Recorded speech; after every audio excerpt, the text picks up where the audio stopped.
Julie McCammon. I am a fellow leader in PWC, and I wanted to share this tool that has been so essential for me in my leadership. It has really helped to forge positive relationships and respect, good communication, and has gotten many boards that I have led off to a really excellent start. So it's been one of the best tools that I've had in my belt, and I want to share it with you, and hopefully it can be helpful to you as well. The slides that you will see are available without this video, so if you would like to present yourself and put your own spin on this material, you are more than welcome to do that. So I'd just like to kind of casually have a conversation with you and walk through there's a PDF packet that goes along with this. So if you have a copy of that, it will have more details than what the slides have. And we'll just go through the slides and the packet and just kind of talk through the different personalities. A little caveat, you know as well as I do, that there is no way that I could make a single video and cover personality in their complexities. We are all complex beings, and it is not my intention or Gary Smalley's intention, who wrote the original material, to categorize you or to pigeonhole you or to put you in a box that you can't get out of. That is not at all the purpose. So I realize that some people have had those experiences in the past, and I do not want this to be that experience. So if you could just maybe lower your guard a hair, just relax a little bit and see what God would have for you in this information. This is a very simplistic look at personality. It is not meant to be extensive. You could spend 8 hours a day for an entire week on some of the personality programs out there. This is going to take a very short period of time, but that's actually something I really like about it. It makes it very usable. I could use it at a board meeting or pieces of it in a couple board meetings, and we as a team can have a very good idea about how each of us thinks, how we see the world. It just gives a glimpse. It's not meant to be a diagnostic test. It's just meant to give a glimpse at how we view the world. And I have found it to be helpful and really freeing, because I can be who God made me to be, and you can be who God made you to be. And then when we work together, we complement one another. And that is the beauty of our Creator God. So let's dive right in. We're going to go to the slides. So a basic component, I'm looking at my computer screen here, so if I'm glancing over, that's what I'm doing. So a basic component of the theory behind this personality training is that all personalities reflect God. And one personality does not reflect him better than another. I'll talk to lions in a little bit, because I think they get a bit of a bad rap sometimes, but I'll get to them a little bit later. So none of us have a 360-degree view of the world, right? I mean, even as I'm looking into the camera, I can't see what is behind me. I can sort of see what's on the wall behind me because of the mirror image, but I can't see what's directly behind me. But if you were standing in this room and you were facing me, you would be able to see very clearly what is behind me. And that is an illustration of how our personalities work together, where I can see one field of view, but you can see another. And all of the different nuances of how we view the world are important. And together we get a more clear picture of how God has made us. So our personalities reflect God in their own way. We have two scriptures that illustrate this. The first one is Psalm 139, verses 13 and 14, which say, this is NIV, "For you created my inmost being. You knit me together in my mother's womb. I praise you because I am fearfully and wonderfully made. Your works are wonderful. I know that full well. Isn't that beautiful?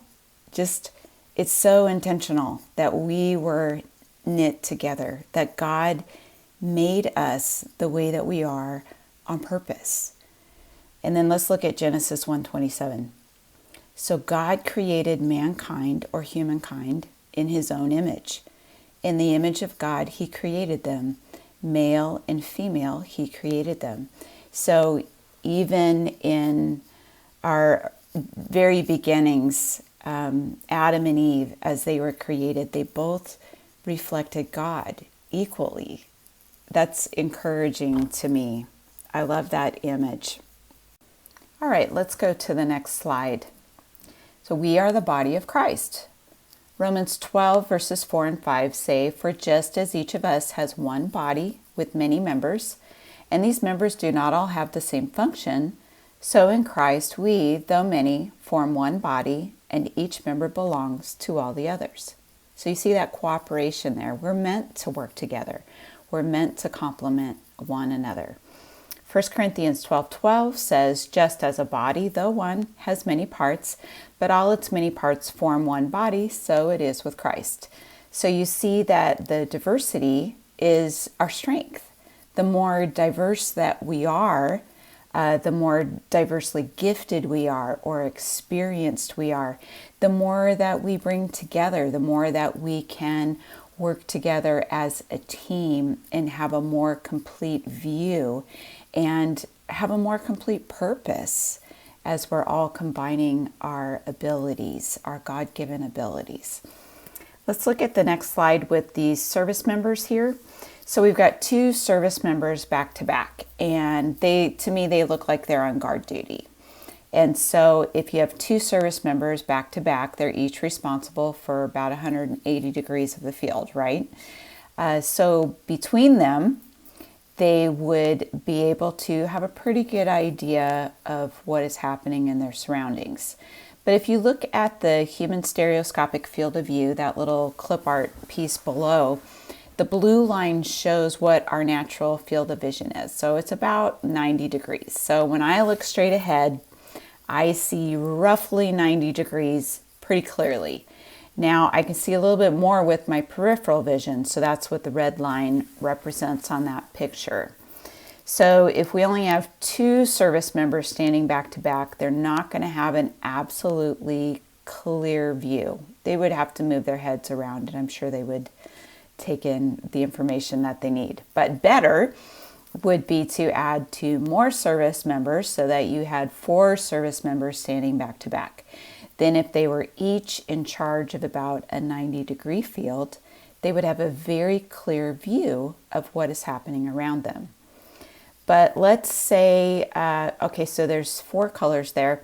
Let's say that the green guy decides that he or she is not going to talk, not going to say what they see. So what does that do? Do the other people know what's going on in the green quadrant?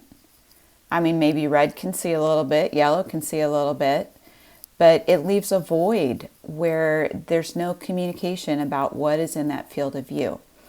And so the key is cooperation and communication between these service members. And it's the same with us as we're working on teams, and we're working with 4 basic personality types. And again, that is simplistic, and I realize that, but it is of value, so just hang in there. So if we have team members who see a field of view pretty clearly, but don't say what they see or are not allowed to say what they see, then the rest of the team is really going to suffer because we don't have their God-given viewpoint at the table. Okay, moving forward. So right now you are going to pause the video after I give you just a couple tips. You're going to do this read and mark section. It's on page 2 in the packet. But I just want to give a couple caveats. One is that your words have power. Please be careful with your teammates. You will have a discussion time after you do the read and mark. to share your thoughts. Personality can be high risk for some people, and the reason is because we're not just talking about any old topic. We're not just discussing information, we're discussing our makeup, like how we are made, who we are. And so the wounds that come from personality injuries, I'll say, are a little deeper because they are about who we are as a person. And so there's baggage. People have baggage. So just be careful and keep that in mind as you're going forward. Be sensitive to people. And affirm them, I would say. Affirm them in the Lord and how God has made them. The blue box there, your discussion should emphasize the value God places on every individual and his intentionality in their design. So keep that in the center of your discussion. Make sure that you don't stray from that. We want to be speaking truth to each other. And then when you take the assessment, after you have your discussion time, you're going to go to the back of the packet and you're going to take your assessment. And I would strongly suggest that you choose descriptors that describe how you are now, like that don't describe how you wish you were or how you might be someday. Just choose descriptors that describe how you are now. And the reason for that is both so that we're operating in truth and in reality, and also because it is just a deep freedom to be able to embrace how you are made, how God has intentionally made you, and you bring to the team what no one else does, and we need to know exactly what that is. So do your best to be honest in that section. So go ahead and press pause, and then we will discuss the personality types.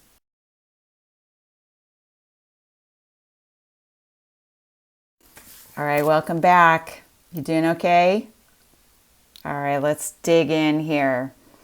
So first I want to say thank you to the Smalley Institute because they have granted us permission to include this material in our PWC Leadership Development Program, which is tremendous. I'm so grateful for their generosity. The SmalleyInstitute.com is a great resource for relationships and marriage, so check it out. All right, so let's dig into these personalities. We've got the lion. The lion is the born leader. When you think of a leader, you probably think of a lion. They just are naturals at it. One time I was at an installation that had our president was a beautiful lion, just strong. She restored relationship with our chaplains. She restructured our meeting times and figured out the puzzle of how to fit everybody in the building. And she did so much. Lions move us forward, and she certainly moved us forward.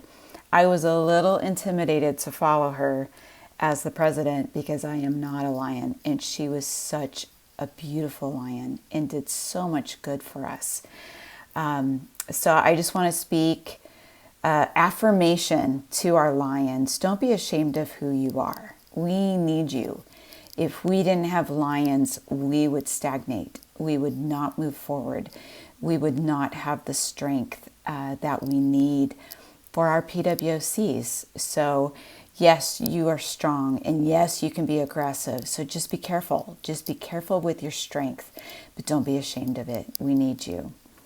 Let's look at some of the strengths of a lion. So all of these strengths can be pushed out of balance, and that's true for all of the personalities. All the personalities have strengths, and all of those strengths can be warped when they are out of balance. So for the lion, we've got the lion's a problem solver. The lion is bold and direct, decision maker, strong-willed, and you can read the list. I don't need to read all of them for you, but if you look at the other side, you've got the lion is a bold and direct communicator, and so how can that come across? How can that strength be pushed out of balance? Well, they can come across as insensitive. They can come across as not thoughtful or rude. It's just something to be aware of. It's not, none of these are deal breakers. We all have our strengths pushed out of balance column that we have to deal with. So it's just, these are points of awareness. The lion takes charge, but pushed out of balance, that can look like being pushy, impatient. A lion is confident, but that might come across as cockiness. So just take a look at these lists and be aware of how these strengths can maybe be misinterpreted. And that helps us too. Like if I'm working with a lion and I think that she is being insensitive or unthoughtful, I can go back to this list and I can look at it and I could say, okay, well, it's because a lion is bold and is a direct communicator. And so I need to give a little bit of grace because this is how she's wired. And she probably doesn't realize she's coming across so strong. So it's a point of awareness not only for the lion, but for the people that work with the lion to understand where she's coming from. So when a lion is stressed, she tends to become a dictator. I think it is so important for us to know what our teammates look like under stress. That really helps me to be able to offer grace.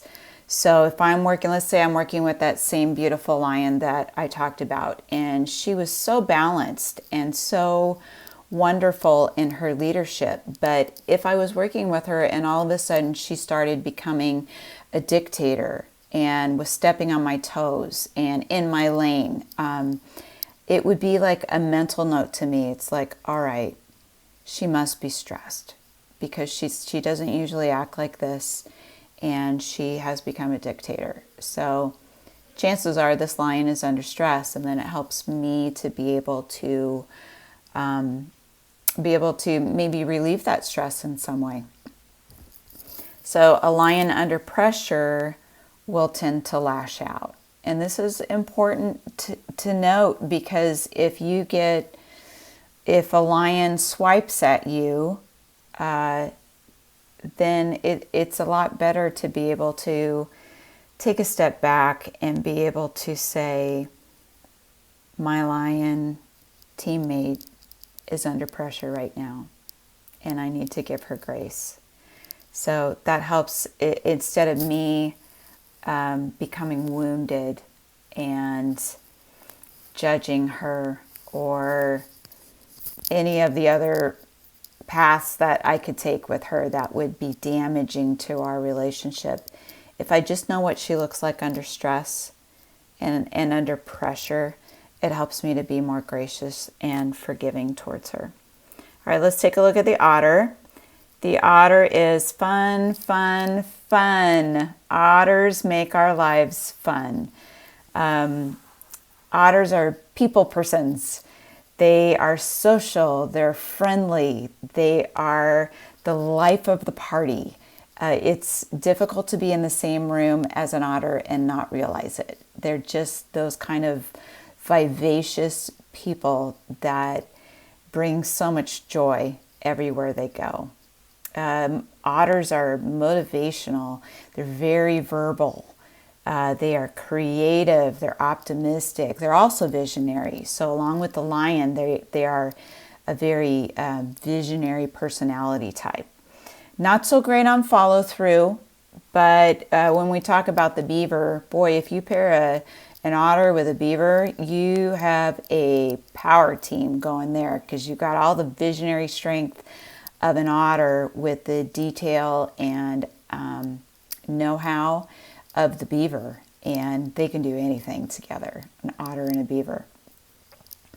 So otters are very creative. Beavers are very creative too, for the record. Biblical example of an otter is Peter. One of the stories I love about Peter is when Jesus is walking on the water and Peter says, call me out. Let me walk on the water too. And Jesus is like, well, come on then. Peter's the only one that got to walk on water.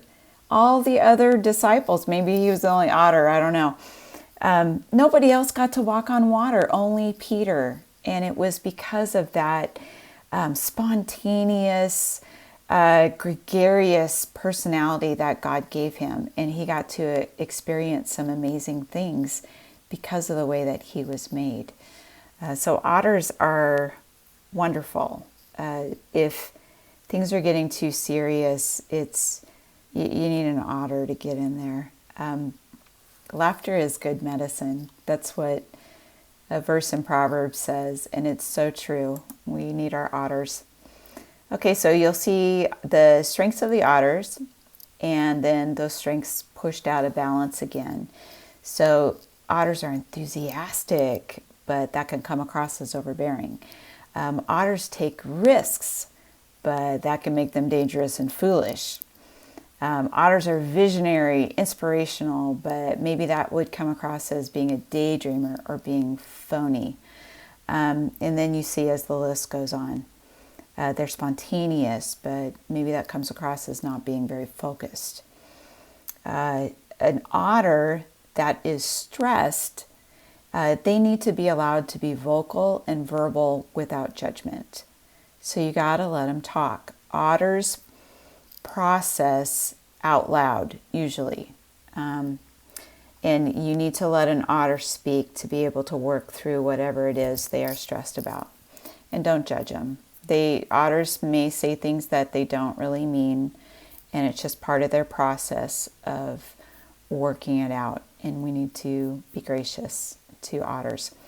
Otters under pressure tend to verbally attack.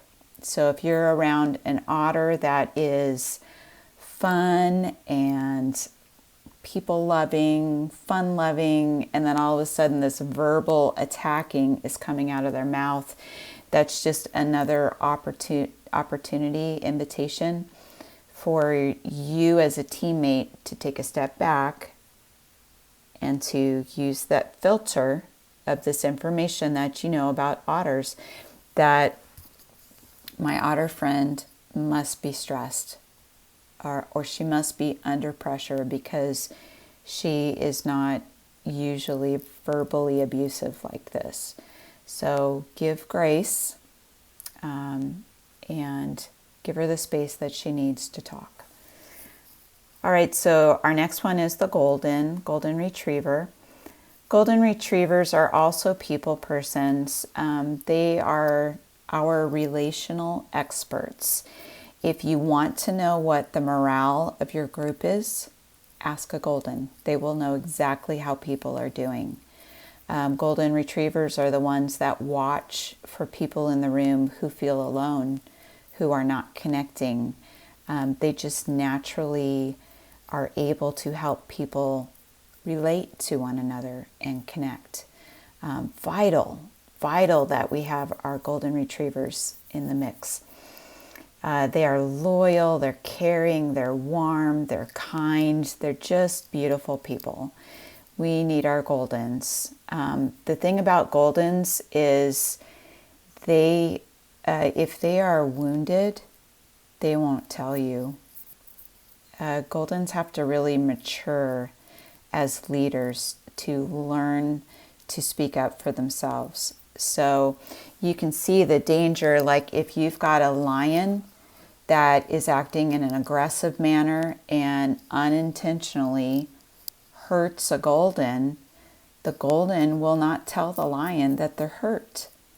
And then that hurt just kind of sits in the middle of that relationship and remains unresolved. So lions especially, lions are the opposite of goldens.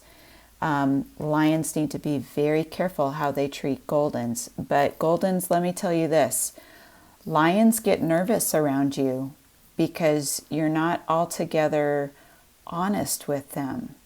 And I'm a golden, so I'm speaking to myself. We have got to put our big girl panties on, and we have got to say when we are wounded for the sake of the relationship. Because if we are on a board together, if you're a lion and I'm a golden and you accidentally hurt me and I choose not to say anything, and we've got this thing sitting in between us that neither one of us can resolve, that is damaging. That's damaging to that one relationship. That's damaging to the board relationship.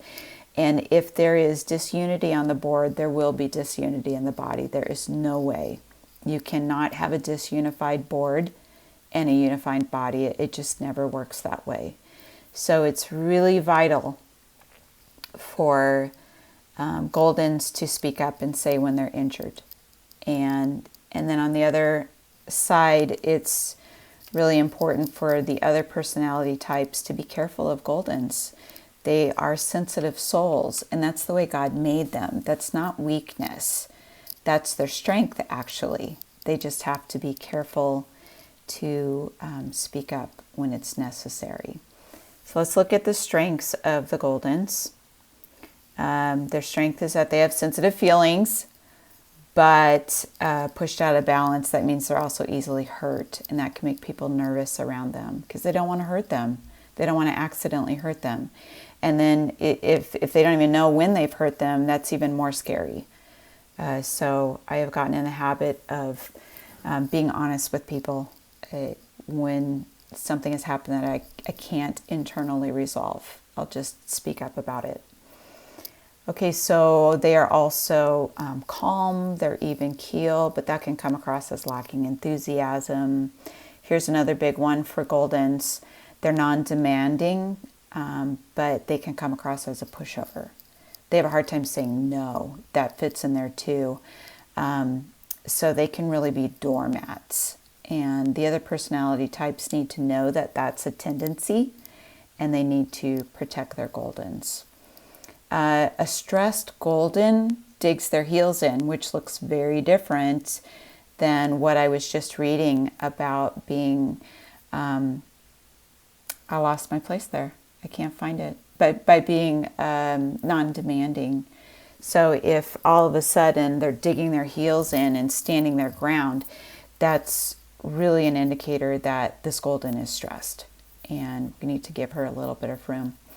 And then under pressure, Goldens need to be embraced, and they need to be treated with gentleness and patience. And that's hard to do when you have a Golden that's misbehaving and is like a cornered dog and is digging their heels in, maybe lashing out a little bit, but yet what they need is gentleness and patience from you.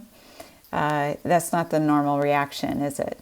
So, but we need to recognize our sisters in Christ, what they look like when they're stressed and what they look like under pressure, so that we can be full of grace and forgiveness for them. All right, the last personality type is the Beaver. The Beaver is the admin. They're very organized, they're detailed, they're precise, they're perfectionistic, they're consistent, they're predictable, they're discerning and creative. They also tend to be very hard on themselves. So watch out for that in your teammates.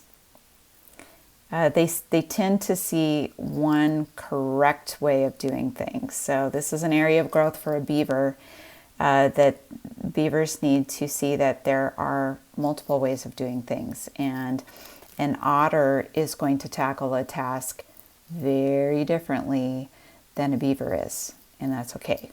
The job can get done in a lot of different ways. The Beaver's motto is, let's do this right. Beavers are tremendous assets on the team. Organization is so important. If you're part of a ministry that is not organized, there's so many things that can go wrong. You have a great event, but nobody knows about it because nobody took the time to put the message out or to plan ahead, or, it's so important that we have our organized administrative people on the team. Let's look at the Beaver's strengths and what those strengths look like pushed out of balance. So the beaver is perfectionistic, but that can be out of balance when it becomes too controlling. They're detailed, but they can be slow in accomplishing tasks because they're so caught up on the details. They're accurate and precise, they're perfectionistic, but they can come across as too critical or too strict. So you see the other ones on that list. They're analytical, so it's very easy for a beaver to lose the big picture. The beaver is not a big visionary like the lion and the otter. The beaver is detail-oriented, and the golden tends to be more in present day and is grounded in the present and more detail-oriented than otters and lions as well. So the beavers share that characteristic.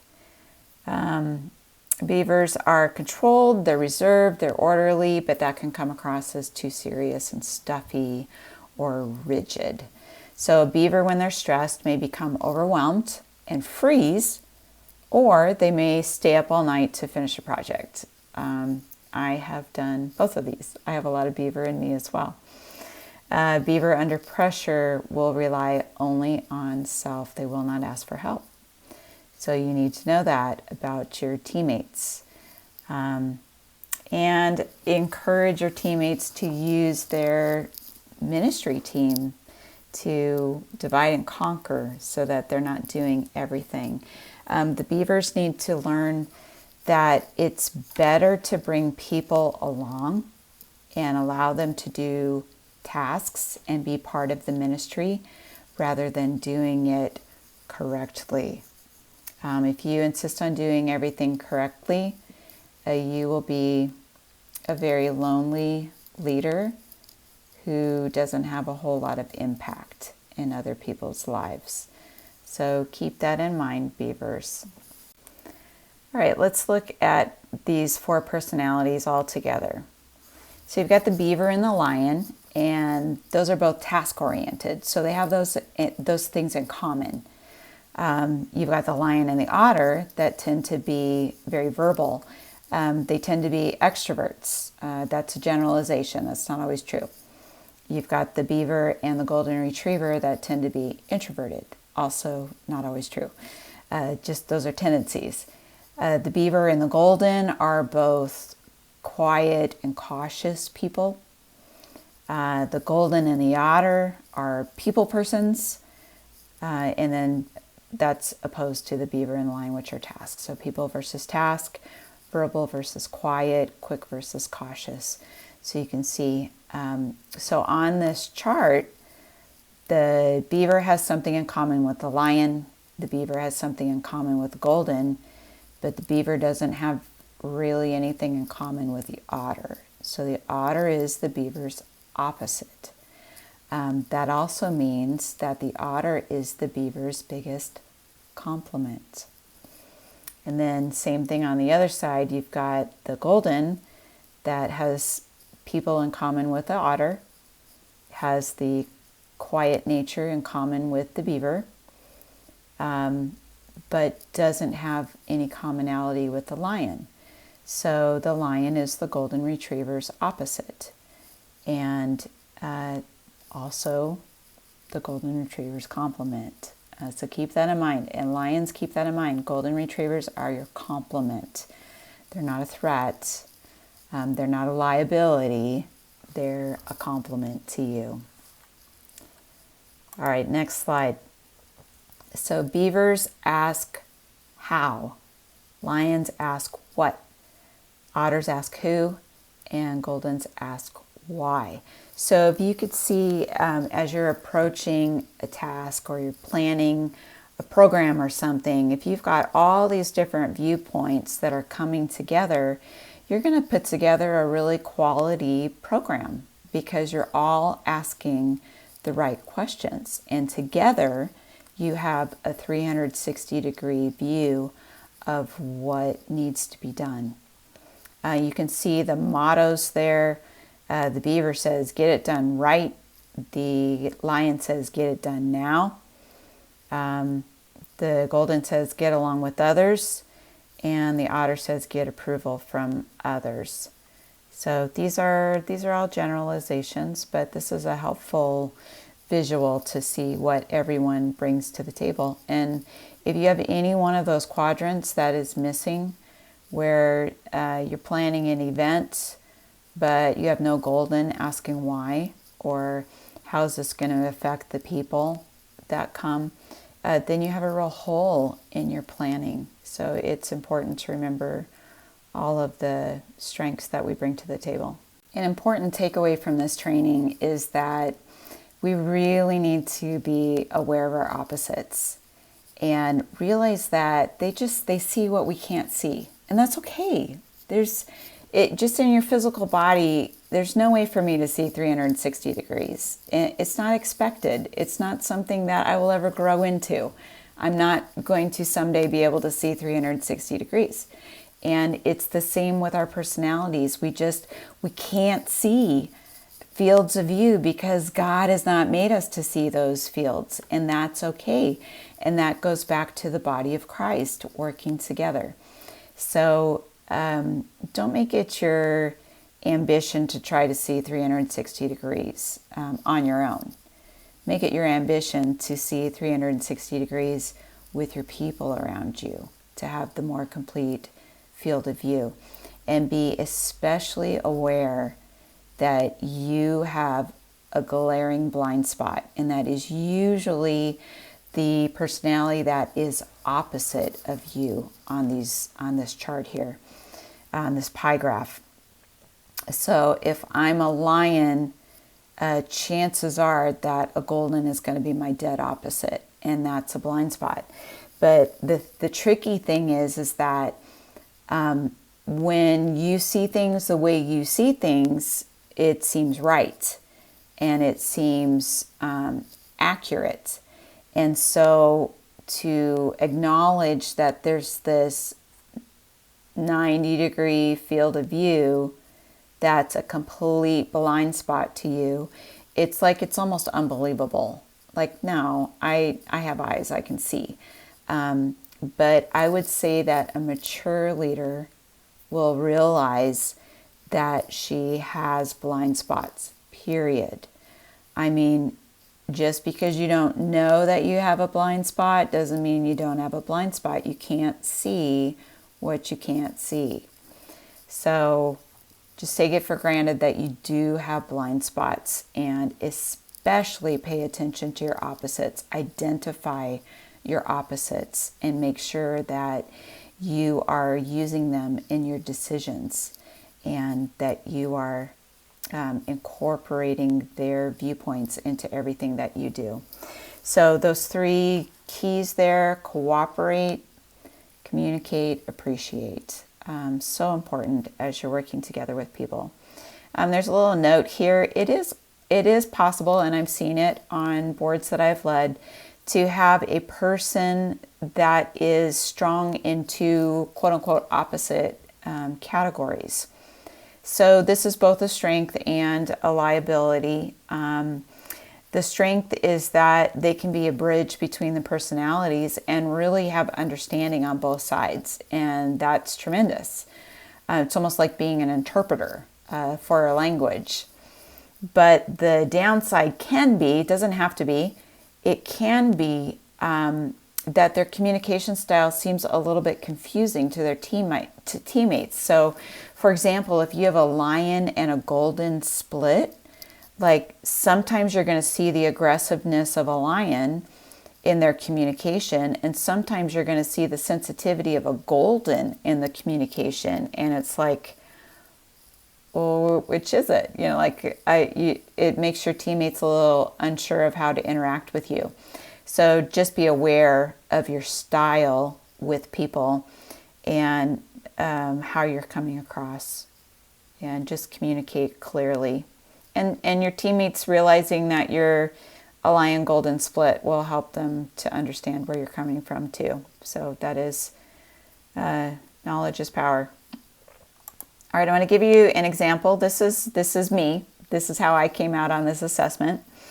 So on the personality assessment, I had 5 out of the 31 choices in lion. So I'm really like, and the ones that I choose in lions are like, the lion column are hard learned lessons. Like, not natural, but I've learned to do them. So you can see this little sliver that I have of lion, and this big chunk is a blind spot for me. And then otter, I had even less, 3 out of 31, although I think I'm fun. I think I'm a fun person. So I've got this tiny little sliver of otter and this gigantic blind spot for otter. And then you'll see down in beaver, I had 29 out of 31. So I'm like a complete geek beaver. And I've got this big section of pie. So I can see this field pretty doggone clearly. I have just a little sliver that I don't see very well. And then golden, same thing, 26 out of 31. So big chunk of the golden field I can see very clearly. So I'm a golden beaver. Very strong on both of those. And I can see this 180 degrees pretty clearly. This 180 degrees on the other side, the lion and otter, I don't see it. I don't see it. And I didn't even know it was there for a long time in my leadership. And I have learned as I have grown as a leader that I need to identify the lions that are on my board, and I need to give them a voice. And I need to identify the otters, and I need to give them a voice. That means when we're having a discussion or making a decision, or I'm making a decision on my own, I need the voice of a lion and an otter in that decision to make sure that I'm on track, because I can't see what I can't see. And if I don't have these two voices, then chances are I'm going to make a poor decision. So I have learned to pull these personalities close to me. And the lion, I used to be pretty afraid of lions because, you see, I'm a golden, and lions sometimes eat goldens. But I have learned to really appreciate lions. They are straight shooters. They say what they mean, and what they say is all that they're thinking, and then you know. And goldens are so much more reserved. They don't volunteer all that information. They'll tell you a little bit about what they're thinking, and they'll hold a whole lot back, which can be challenging for a lion because they say what they mean, and what they say is all that they are thinking. Just another way that we need to accommodate one another and be gracious towards one another. So pull your opposites close to you. This is uncomfortable to do. It doesn't feel natural. It doesn't feel wise sometimes, but it is so necessary, because if you don't, you will be leading with really big blind spots and potentially damaging your people. Let me say one other thing while I'm thinking about it. On this assessment, not everybody comes out distinct. Like in my results here, I came out very distinct. I am clearly a golden retriever beaver, and that shows up everywhere in my leadership. But some people that take this assessment come out, there's not really a distinct category that jumps out. They might have a few in each of the personalities, and that's okay. That just means that it's not the best assessment for that individual. That happens to me on the love languages. Like I come out the same on all of the love languages, which either means that it's not the best assessment for me, or that I just need a whole lot of love. So if you came out similarly on all 4 categories, don't worry about that. It might not give you a lot of information about yourself, but your teammates will offer you a lot of information that will be useful to you in working with them. So there's value in that. All right, let's summarize some of the main ideas of what we've talked about. So every person is made in the image of God and is created the way that they are on purpose. And all personalities are needed. All personalities are needed for a PWC to be healthy and to function well. All personalities have strengths and weaknesses, or strengths pushed out of balance. Do your best to honor each other's strengths, and when you encounter each other's weaknesses, offer grace and forgiveness and assume goodwill. Give your teammates the benefit of the doubt. Give them permission to have a bad day. All right, the green box there. No one has a 360-degree view of the world. We are in deep need of our teammates' perspectives. A wise leader asks what others see and makes adjustments accordingly. And then here's the last piece of advice. Learn to laugh at yourself. I have learned to laugh at my beaver ways. I'm so detailed. I'm so nerdy, and I love charts, and I got a kick out of making this pie chart, it's pie graph for this PowerPoint. And I mean, an otter would just be like, oh, give me a break. So it's okay. It's okay. I'm not wired like an otter. And I can laugh at how I like pie charts. But it brings value to the team, and otters bring value to the team also. But it's good for all of us to be able to laugh at ourselves. Love who God has made you. Love who God has made you. Appreciate how others are strong where you are weak, and appreciate how you are strong where others are weak. So if you'd like to keep growing in your understanding and appreciation of one another, there are some activities that are included in your packet. They will feel unnatural. They will feel forced, but they are safe. And this is especially important for the Goldens. Lions are the visionary big thinkers. They're going to look at this and go, this is ridiculous. But there's value in it, especially for those more reserved personalities, to give them a safe spot to be able to express their point of view. So even though it will feel weird, it will set you up for success in conversations. And then just use this information as a filter as you are interacting with one another. Go back and look at how your teammates came out on this assessment and see if maybe you've got someone that's coming across in a very aggressive manner, and you look back and you're like, well, they're a lion. Well, that makes sense. That's how they're wired. And so it's not an offense against you. It's just that they're a lion, and that's the way they're wired. That's the way God made them. And so if we can use this information as a filter as we're interacting with one another, it helps us to honor our differences. It helps us to not take offense so quickly.